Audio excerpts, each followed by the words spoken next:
¿Y si te dijera que el objeto más poderoso y temido de la historia no es una leyenda, sino que está oculto en algún lugar de nuestro mundo, esperando el momento exacto para reaparecer? No hablamos de un tesoro de oro y joyas, sino de algo infinitamente más valioso y peligroso. Hablamos del Arca del Pacto. Hola, explorador de misterios bíblicos. Si crees que los ecos de la historia antigua aún resuenan en nuestro presente, estás en el lugar correcto. Si sientes que hay secretos sagrados esperando ser descubiertos, suscríbete ahora y únete a esta expedición en busca de la verdad más profunda. Para entender la magnitud de lo que se perdió, primero debemos comprender qué era realmente el arca. No era simplemente un cofre de madera de acacia recubierto de oro. Era el trono portátil de Dios en la tierra, el punto de encuentro literal entre el cielo y la humanidad. Sobre su tapa, el propiciatorio, flanqueado por 2 querubines de oro, descendía la mismísima presencia del Todopoderoso. Dentro de este objeto sagrado se guardaban 3 reliquias de un poder inmenso. Las 2 tablas de piedra con los 10 mandamientos, escritas por el dedo de Dios. También contenía una vasija de oro con el maná, el pan que llovió del cielo para alimentar a Israel en el desierto, y la vara de Aarón, que milagrosamente floreció para confirmar su sacerdocio. El arca no era un objeto que se pudiera tratar a la ligera. Su santidad era tan intensa que resultaba letal para cualquiera que la tocara sin la debida autorización. La Biblia relata la terrible historia de Usa, un hombre que con buena intención extendió su mano para evitar que el arca cayera de una carreta. Al instante cayó muerto, fulminado por el poder divino. Pero su poder no era solo defensivo, era un arma de conquista celestial. Cuando los israelitas llegaron a la impenetrable ciudad de Jericó, no usaron arietes ni catapultas.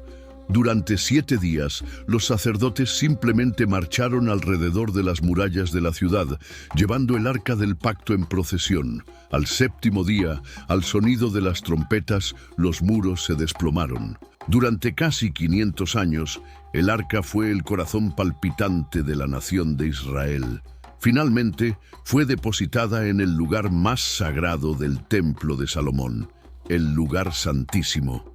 Allí, oculta tras un velo grueso, permanecía en silencio y oscuridad, como el epicentro del poder espiritual del planeta. Y entonces, de repente, la historia guarda silencio. En el año 587 a.C., el rey Nabucodonosor de Babilonia conquistó Jerusalén, saqueó sus tesoros y destruyó el magnífico templo hasta sus cimientos. Los registros babilónicos son increíblemente detallados.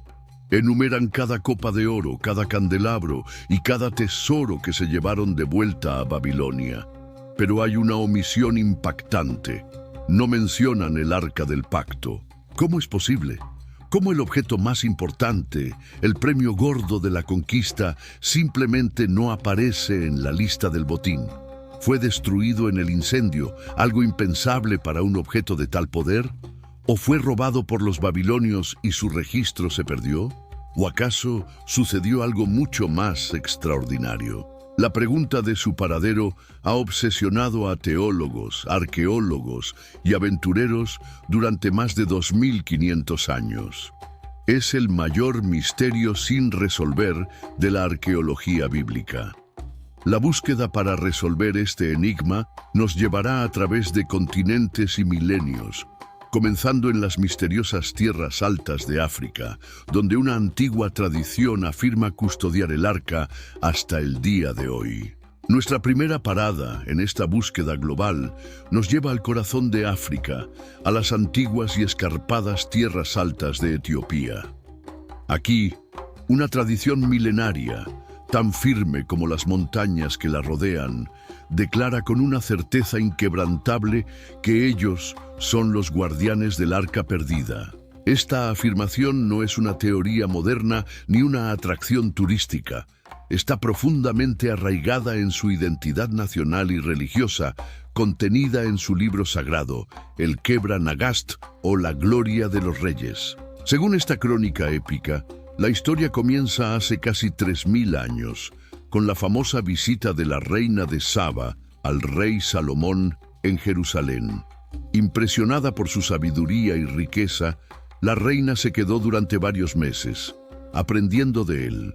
De esa unión, la tradición etíope sostiene que nació un hijo, Menelik I, el fundador de la dinastía salomónica de Etiopía. Años más tarde, cuando Menelik alcanzó la edad adulta, viajó a Jerusalén para conocer a su padre, el rey Salomón. Salomón lo recibió con grandes honores y le suplicó que se quedara para gobernar a su lado. Pero Menelik estaba decidido a regresar con su pueblo. Salomón, con el corazón apesadumbrado, finalmente accedió. Para honrar a su hijo, ordenó a los primogénitos de los nobles de Israel que lo acompañaran de regreso a Etiopía para establecer un nuevo reino. Entre ellos se encontraba Azarías, el hijo del sumo sacerdote. Y aquí es donde la historia da un giro asombroso. Según el Kebra Nagast, Azarías recibió en un sueño una orden divina para tomar el arca del pacto y llevarla con ellos a Etiopía. El texto afirma que un ángel del Señor ayudó a Azarías a construir una réplica exacta del arca. En la oscuridad de la noche intercambiaron las arcas, dejando la copia en el lugar santísimo del templo, mientras que la original comenzaba su viaje secreto hacia África. El viaje, según la leyenda, estuvo lleno de milagros. El arca levitaba, permitiéndoles viajar a una velocidad sobrenatural, protegiendo a la comitiva de cualquier peligro y asegurando su llegada a Etiopía. Desde entonces, afirman, el arca ha permanecido en Etiopía, custodiada por una sucesión de monjes vírgenes que dedican toda su vida a esta sagrada tarea, sin que nadie más pueda verla. Hoy, la tradición sitúa el arca en una pequeña y humilde capilla en la ciudad de Aksum, la Capilla de las Tablas, junto a la iglesia de Nuestra Señora María de Sion. Un solo guardián, conocido como el guardián del arca, es el único ser humano al que se le permite verla.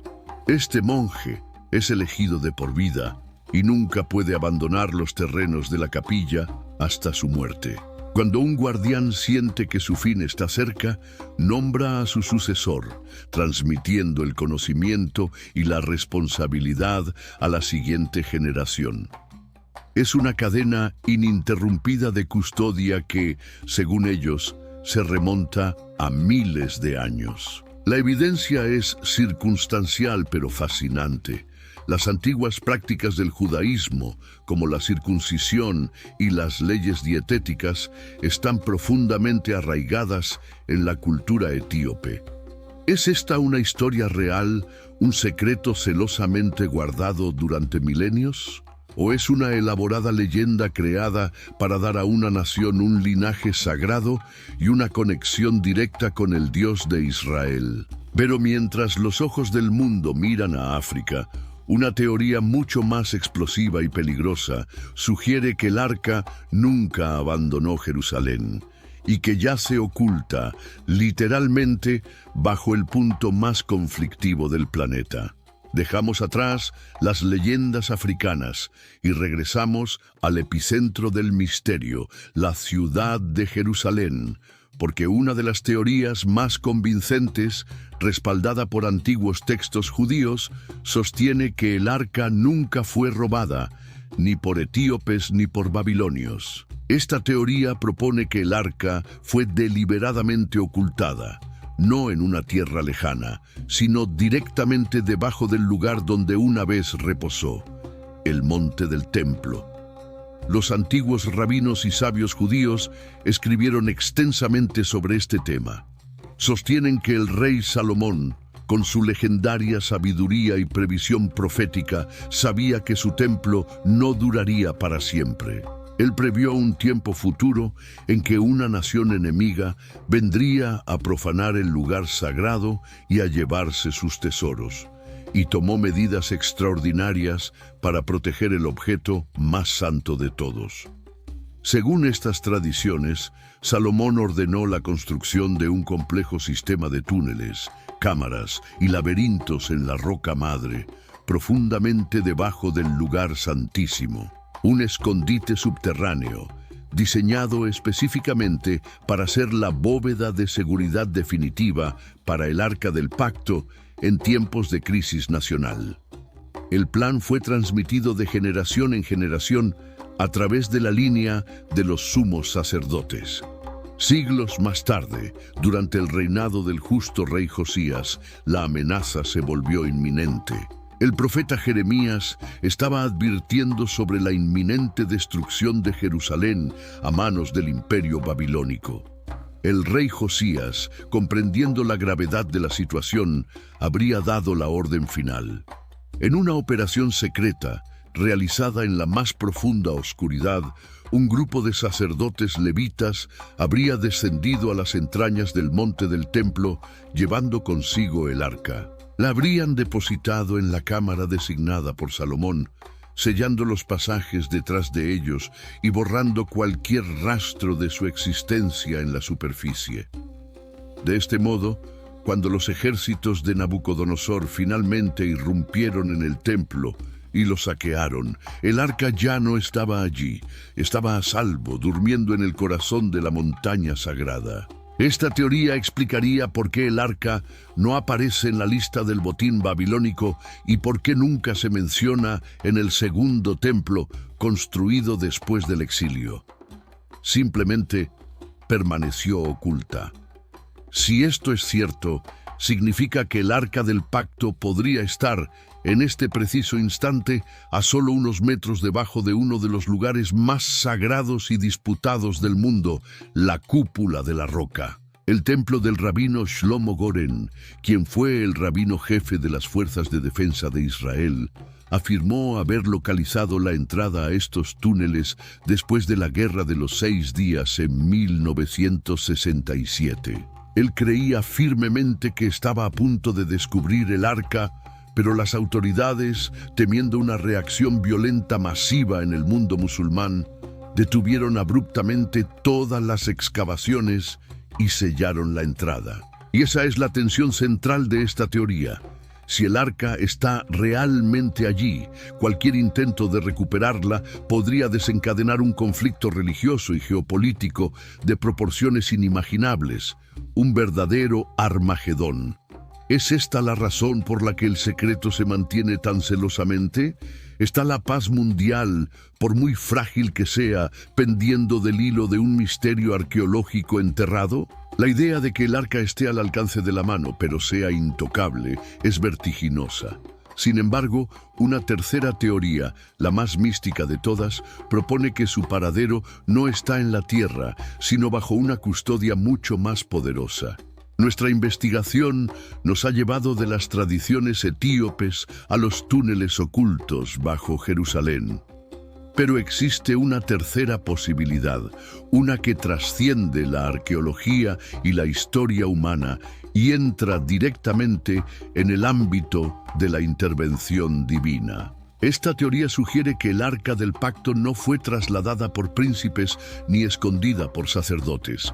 Fue retirada del escenario mundial por orden directa de Dios mismo a través de su profeta Jeremías. La fuente principal de esta narrativa se encuentra en un texto histórico antiguo, el segundo libro de los Macabeos, capítulo 2.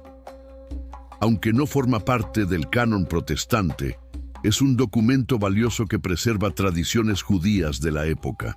El texto relata que, ante la inminente invasión babilónica, el profeta Jeremías recibió una revelación divina, una orden celestial para salvaguardar los objetos más sagrados del templo. Siguiendo este mandato, Jeremías guió a un pequeño grupo de fieles.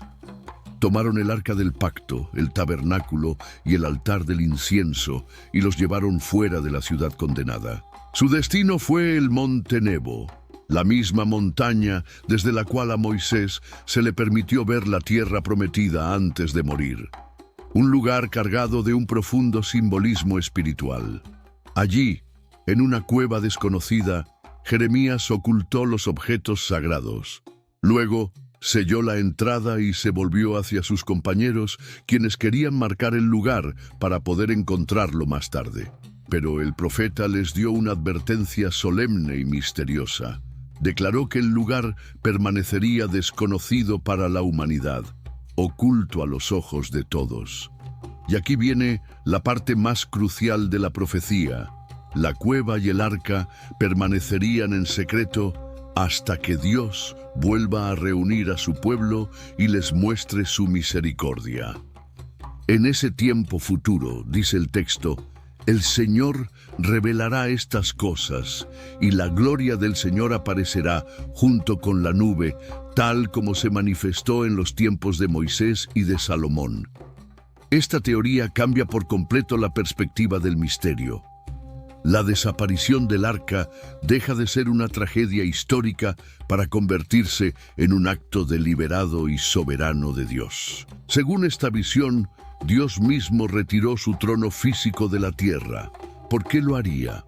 Quizás para enseñar a su pueblo una lección fundamental. Quizás para cambiar el enfoque de la adoración, para que la fe no dependiera de un objeto de oro y madera, por muy sagrado que fuera, sino de una relación personal y espiritual con Él. El arca representaba la presencia de Dios. Al ocultarla, Dios podría estar diciendo, no me busquen en un cofre, búsquenme en sus corazones, mi presencia ahora morará dentro de ustedes. Esto se alinea perfectamente con la transición del antiguo al nuevo pacto, donde el templo ya no es un edificio de piedra, sino el cuerpo de cada creyente. Pero la profecía de Jeremías también contiene una promesa. La promesa de que el arca no está perdida para siempre. Está bajo custodia divina, protegida por ángeles, esperando una señal celestial para su regreso. Su reaparición no dependerá de un arqueólogo afortunado o de un mapa antiguo, sino de un momento específico en el calendario profético de Dios. 3 teorías fascinantes, cada una con sus propias pistas y misterios. Pero la pregunta más importante no es dónde está el arca, sino por qué y cuándo volverá. La respuesta parece estar codificada en las profecías del fin de los tiempos. Hemos explorado 3 posibles ubicaciones para el arca perdida: Etiopía, los túneles de Jerusalén y una cueva celestialmente custodiada. Pero ahora llegamos al corazón del asunto, a la pregunta que trasciende la simple curiosidad arqueológica. ¿Por qué es tan importante su regreso? La respuesta es que la reaparición del Arca del Pacto no sería simplemente el mayor hallazgo arqueológico de la historia. Sería una señal profética de primer orden, un posible detonante para el acto final del drama humano.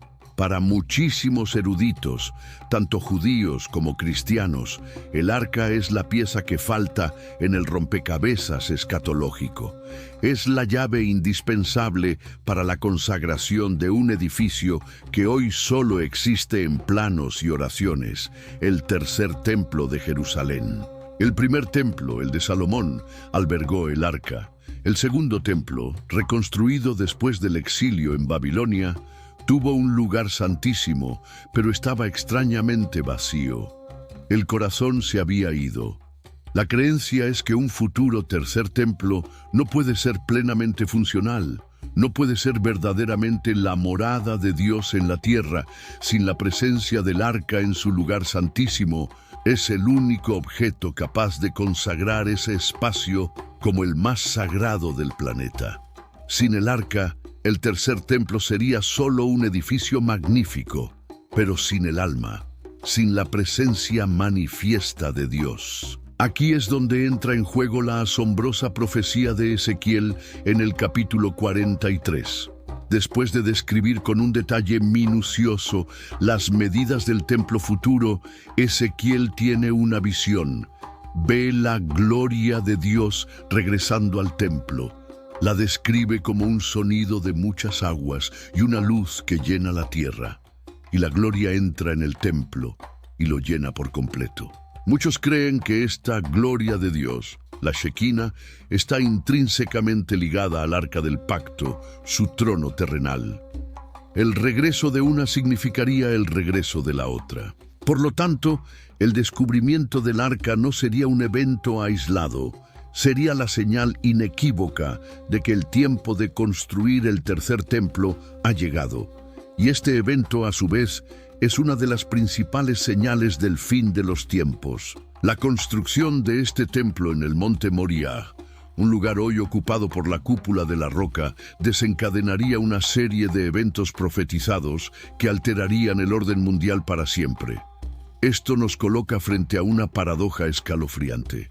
Por un lado, el regreso del arca significaría una conexión renovada y tangible con lo divino, un milagro visible para un mundo escéptico. Por otro lado, su hallazgo podría ser el catalizador de conflictos globales, la unificación de fuerzas políticas y religiosas y el inicio de la cuenta regresiva hacia lo que la Biblia llama la Gran Tribulación. Si el Arca del Pacto es el verdadero detonante que pone en marcha el reloj profético, deberíamos realmente estar tan ansiosos por encontrarla. Estamos espiritualmente preparados para las consecuencias de su reaparición. La búsqueda del arca se convierte así en algo mucho más que una aventura. Se convierte en un acto de profunda responsabilidad espiritual, una confrontación directa con las profecías que han desconcertado a la humanidad durante milenios. Ahora que entendemos el peso profético que carga el arca, la pregunta ya no es un misterio arqueológico, sino una interpelación directa a nuestra fe. Hay una última pieza que debemos colocar en este rompecabezas sagrado. A lo largo de este viaje, hemos rastreado las sombras del Arca del Pacto a través de desiertos, montañas y túneles secretos. Hemos visto cómo su misterio se entrelaza con el destino de naciones y el cumplimiento de profecías antiguas. Hemos sopesado la posibilidad de que esté en Etiopía, bajo el monte del templo, o custodiada por ángeles. Y hemos entendido que su regreso podría ser la chispa que encienda los eventos finales de esta era. Pero ahora, al final de nuestra búsqueda, debemos hacer un giro crucial. Debemos pasar de mirar hacia afuera, hacia un objeto físico de oro y madera, a mirar hacia adentro, hacia el espacio sagrado de nuestro propio corazón. Porque el Nuevo Testamento presenta una revelación radical que redefine por completo la idea del templo y del arca. Nos dice que la morada de Dios ya no está en edificios hechos por manos humanas. El apóstol Pablo pregunta directamente: ¿no sabéis que sois templo de Dios y que el Espíritu de Dios mora en vosotros? Esta es una de las verdades más transformadoras de la fe. El plan divino siempre fue pasar de un templo de piedra a un templo de carne y hueso. Pasar de una presencia confinada a un lugar santísimo, a una presencia que inunda el corazón de cada creyente. Si esto es cierto, entonces la verdadera preparación para los tiempos venideros no consiste en encontrar una reliquia antigua, por muy sagrada que sea. La verdadera preparación es consagrar el templo de nuestro propio ser. El arca contenía la ley de Dios escrita en piedra. En el nuevo pacto, Dios promete escribir su ley no en tablas de piedra, sino en nuestras mentes y en nuestros corazones. El arca contenía el maná, el pan del cielo. Jesús se declaró a sí mismo como el verdadero pan de vida, el alimento espiritual que da vida eterna a todo el que cree. El arca contenía la vara de Aarón, símbolo de la autoridad sacerdotal. Ahora, se nos dice que todos los creyentes son un real sacerdocio, con acceso directo a la presencia de Dios. La búsqueda externa del arca puede ser fascinante, pero también puede ser una distracción del llamado más profundo: convertir nuestro corazón en un arca viviente, un lugar donde la presencia de Dios pueda morar en santidad y poder. Mientras el mundo se obsesiona con encontrar el trono físico, Nosotros estamos llamados a preparar el trono espiritual, a limpiar nuestro templo interior de todo lo que no agrada a Dios. Quiero invitarte a hacer una oración conmigo, una que reoriente nuestra búsqueda hacia lo que verdaderamente importa en estos tiempos proféticos. Señor, si el arca vuelve, prepárame para adorarte en espíritu y en verdad, no por reliquias, sino por tu presencia. Haz que mi corazón sea tu arca eterna. Amén. Te agradezco inmensamente por haberme acompañado en esta profunda investigación hasta el final.